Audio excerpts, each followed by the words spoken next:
Bismillahirrahmanirrahim. Assalamualaikum warahmatullahi wabarakatuh. Salam sejahtera untuk kita semua. Semoga kita semua senantiasa diberikan kesehatan dan juga perlindungan oleh Allah Subhanahu wa taala. Amin amin ya rabbal alamin. Perkenalkan, nama saya Arianti Duntar MPD. Saya dari Prodi PPKN, Pendidikan Pancasila dan Kewarganegaraan, Universitas Banten Jaya. Mata kuliah kepakaran yang saya ampu adalah mata kuliah Pendidikan Nilai Moral dan juga mata kuliah Filsafat Pancasila. Pada kesempatan kali ini, saya akan menjelaskan proses pembelajaran dari salah satu mata kuliah kepakaran saya, yaitu mata kuliah Pendidikan Nilai Moral. Selain itu, saya juga akan menayangkan cuplikan video pembelajaran dari mata kuliah Pendidikan Nilai Moral dengan materi teori perkembangan moral Kohlberg.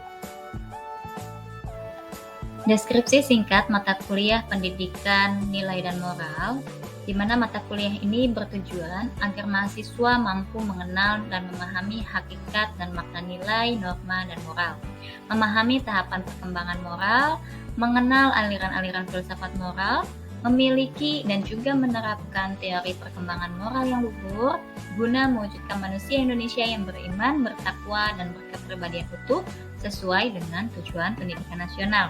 Kemudian melatih mahasiswa berpikir kritis. Capaian pembelajaran lulusan pada mata kuliah Pendidikan Nilai Moral ini yang pertama adalah sikap, yaitu menjunjung tinggi nilai kemanusiaan dalam menjalankan tugas berdasarkan agama, moral, dan etika. Yang kedua adalah pengetahuan, menguasai pengetahuan dasar ilmu kewarganegaraan, politik, hukum, ekonomi, kenegaraan, sejarah perjuangan bangsa, serta nilai moral dan budaya Pancasila. Dan yang ketiga, keterampilan umum, yaitu mengambil keputusan secara tepat berdasarkan analisis dalam melakukan supervisi dan evaluasi terhadap pekerjaan yang menjadi tanggung jawab. Dan yang terakhir adalah keterampilan khusus, yaitu mampu mengambil keputusan secara tepat dalam konteks penyelesaian masalah di bidang keahliannya. Selanjutnya adalah capaian pembelajaran mata kuliah atau yang sering disebut dengan CPMK. CPMK ini saya membagi menjadi 3 bagian. Yang pertama ialah memahami dasar-dasar teoritik tentang pendidikan nilai moral. Yang kedua, CPMK kedua mampu melatih berpikir kritis dan analitis dalam mempertimbangkan nilai moral yang benar, dan CPMK yang ketiga adalah mampu menerapkan pertimbangan nilai dan moral dalam mengambil keputusan yang tepat.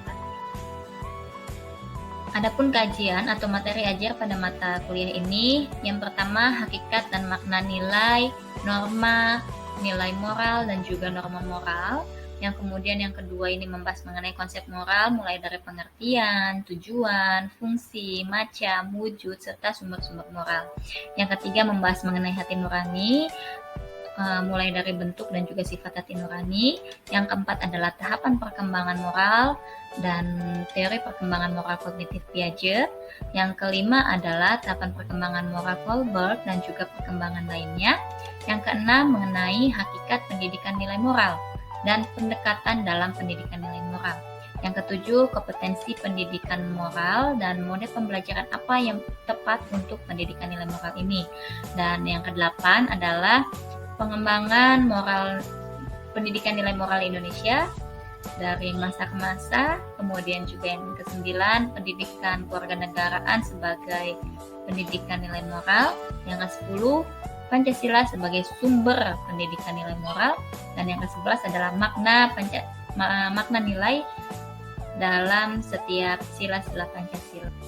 Selanjutnya saya akan menjelaskan mengenai delivery atau proses penyampaian pada pembelajaran di mata kuliah Pendidikan Nilai Moral ini.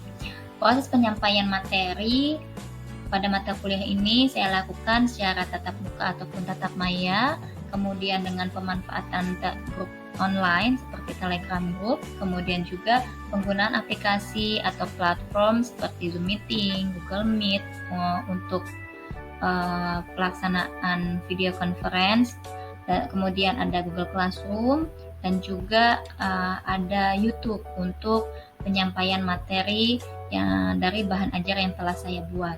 Kemudian bahan ajar yang saya gunakan ialah modul, buku teks, paper, atau jurnal yang digunakan untuk mengkaji berbagai macam kasus-kasus terkait tindakan moral ataupun tindakan yang memiliki nilai ataupun beberapa kasus dilema moral untuk dikaji berdasarkan perkembangan moral. Nah, adapun bahan ajar yang selanjutnya adalah bahan ajar audiovisual. Bahan ajar ini selalu saya buat untuk untuk menjadikan bahan ajar itu lebih menarik dan juga lebih inovatif agar peserta atau agar mahasiswa itu menarik dalam menyimak materi yang saya sampaikan.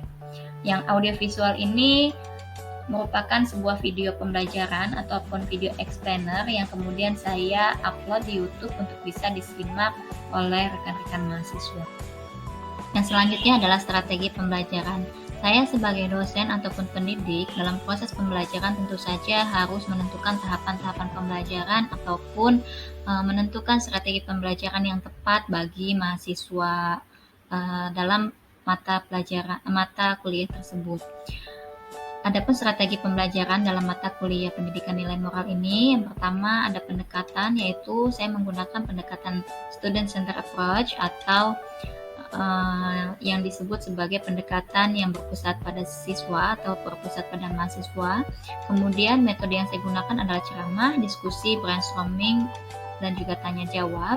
Metode ini sangat tepat digunakan dalam mata kuliah pendidikan nilai moral untuk membangun daya analitis siswa dan juga untuk membentuk pola pikir kritis siswa untuk mengkaji berbagai macam kasus dilema moral berdasarkan tahapan-tahapan perkembangan moral. Kemudian model pembelajaran yang saya gunakan adalah problem based learning.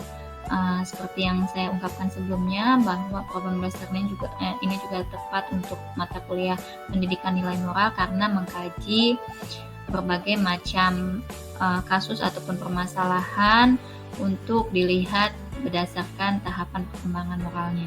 Kemudian ada think, pair, and share. Di sini memanfaatkan teman sejawat untuk saling bercurah pendapat ataupun berbagi informasi. Kemudian media pembelajaran yang saya gunakan adalah visual dan audiovisual.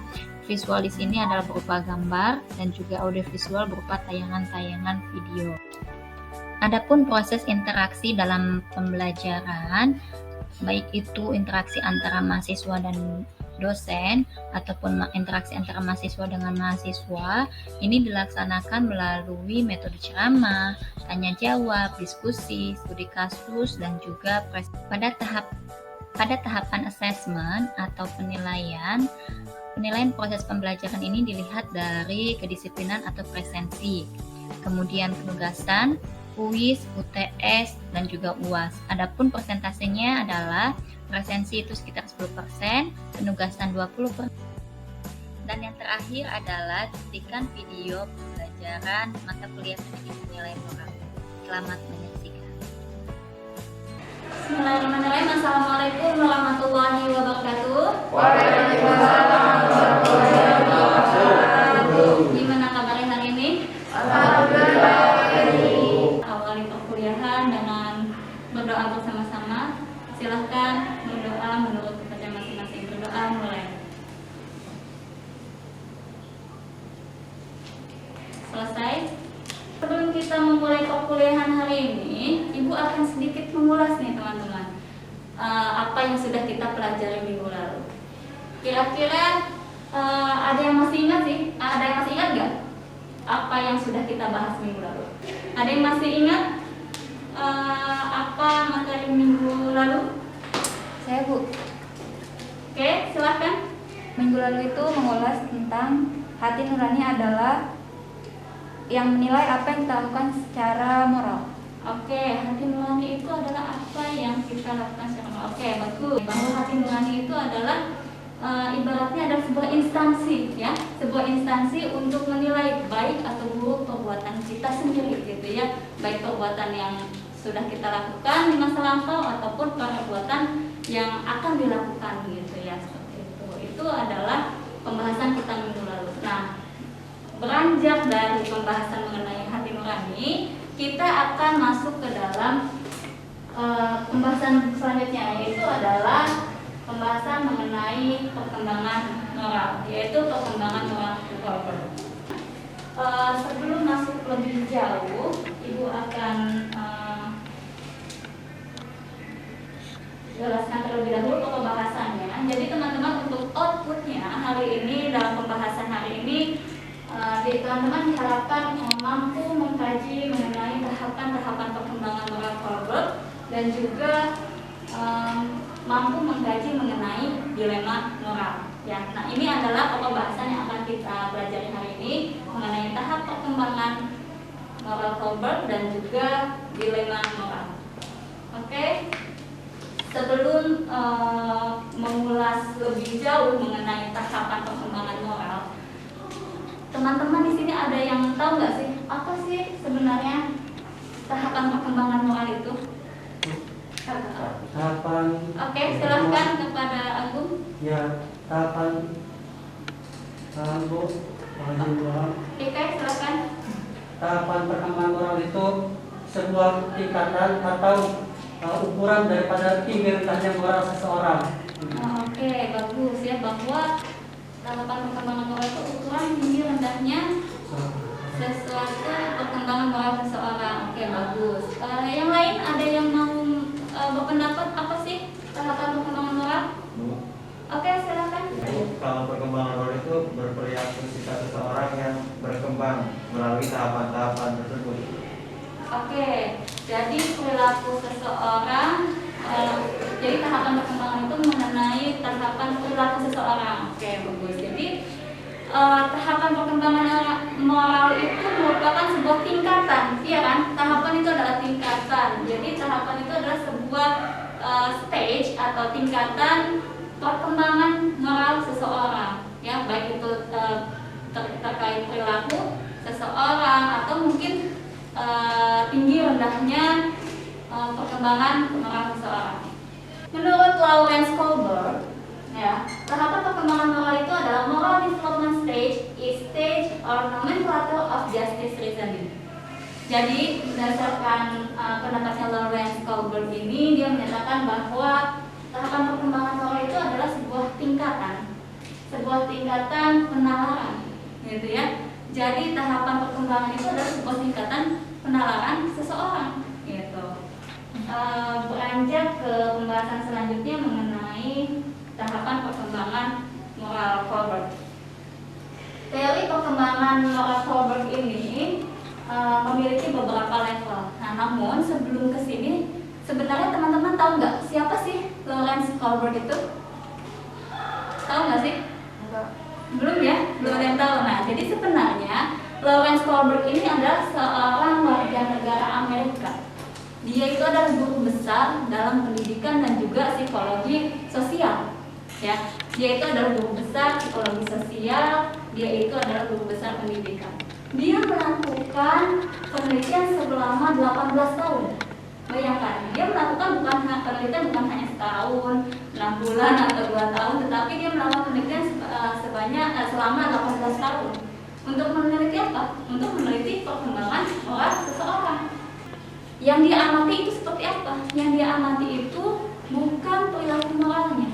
Yang menjadi pusat perhatian Lawrence Kolberg ini adalah sebuah jawaban atas pertanyaan dalam sebuah keputusan dilema moral. Nah, itu yang akan kita bahas hari ini mengenai dilema moral, ya. Lawrence Kolberg ini menemukan sebuah teori di mana teori perkembangan moral itu dia membagi menjadi 3 level. Yaitu level pertama ada pre-konvensional, level kedua ada konvensional, dan yang ketiga ada post-konvensional. Level post-konvensional ini adalah post-konvensional stage atau level post-konvensional ini ada tahap 5 dan juga tahap 6. Tahap 5 ini orientasi pada kontrak sosial dan kewajiban individu, dan tahap ke-6 adalah prinsip-prinsip universal. Jadi kalau di tahap 5, pola pikirnya itu sudah melihat kepada keuntungan orang banyak. Ini merugikan orang lain nggak sih perbuatan ini?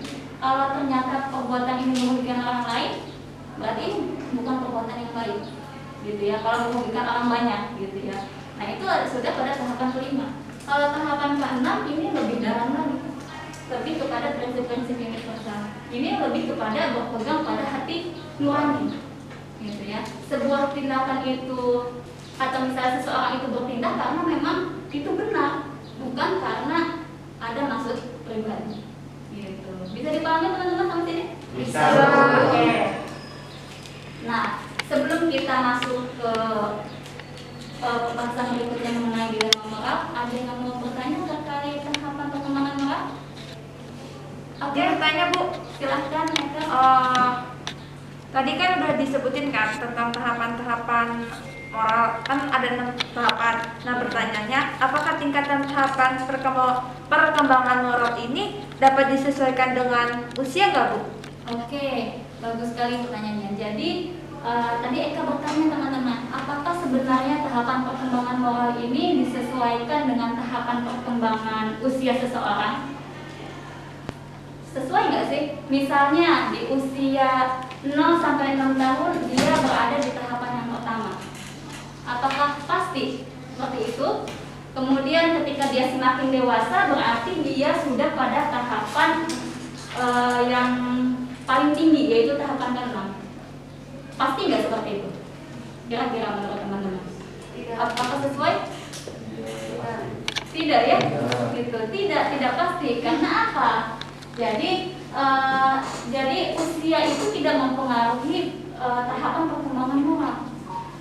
Oke teman-teman, kali ini kita akan beraktivitas, yaitu kita akan diskusi dengan rekan sebelahnya. Jadi nanti teman-teman silahkan bergabung dengan rekan sebelahnya. Yang satu menjawab atau memberikan keputusan terhadap kasus dilema moral, yang satu lagi menganalisis dan berikan alasannya, gitu ya. Siap? Ada yang mau ditanyakan? Oke, silahkan didiskusikan. Jawab keputusan moral, kemudian analisis hasil keputusannya. Ya, silahkan Ibu beri waktu sekitar 15 menit cukup ya.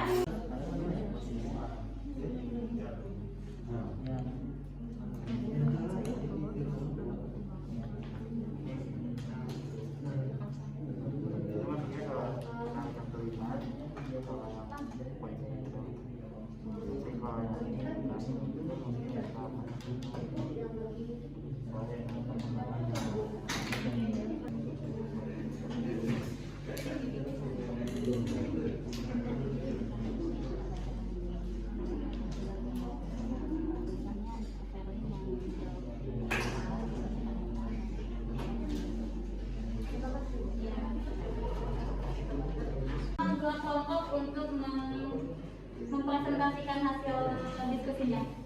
Silakan untuk kelompoknya Nenden dan Ferlin, silakan maju ke depan membacakan hasil diskusinya.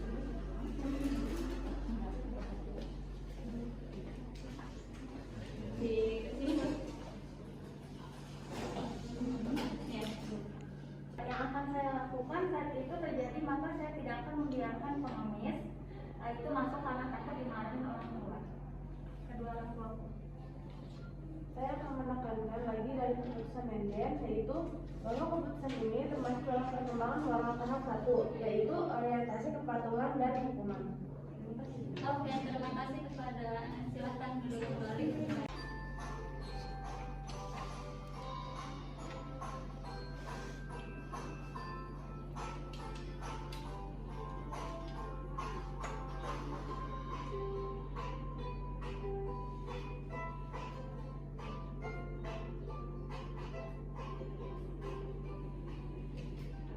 Nah, begitu teman-teman jawabannya. Jadi setiap jawaban seseorang itu bisa kita analisis, bisa kita kaji sesuai dengan tahapan perkembangan moralnya ya.